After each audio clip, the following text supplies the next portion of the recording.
Magandang araw po mga kadiskarte. Live po tayo ngayon na napapanood sa ating Facebook page. Pakikita ko po sa inyo ngayon, ito mga order po sa atin na shredder machine. Nako, baka meron po kayong mga alaga po dyan na mga hayop at gusto po nating i-shred yung kanilang mga pakain, kagaya limbawa ng mga napier o kaya ito isasampul natin mga sanga. Wala lang po tayo, ito meron tayong mga ano ng malunggay dito, malunggay. Ito, tingnan nyo oh. Ito.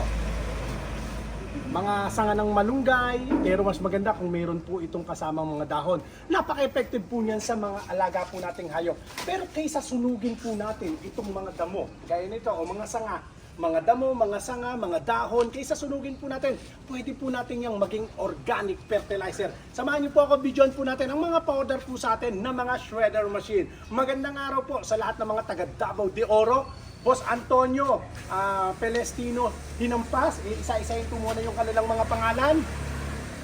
Sumunod si Boss Reynold Matinding. Ito po yung kanya, ito yung kay Boss Antonio, kay Boss Reynold ng Gloria Mindoro, tapos kay Boss Elmo Granada ng Agusan del Norte. Ito naman po yung sa inyo. Isa-isahin po natin to. Testingin po natin, panda rin na po natin lahat. Cambio natin, ang cambio na lahat. Testingin natin.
Saglit lang po oh.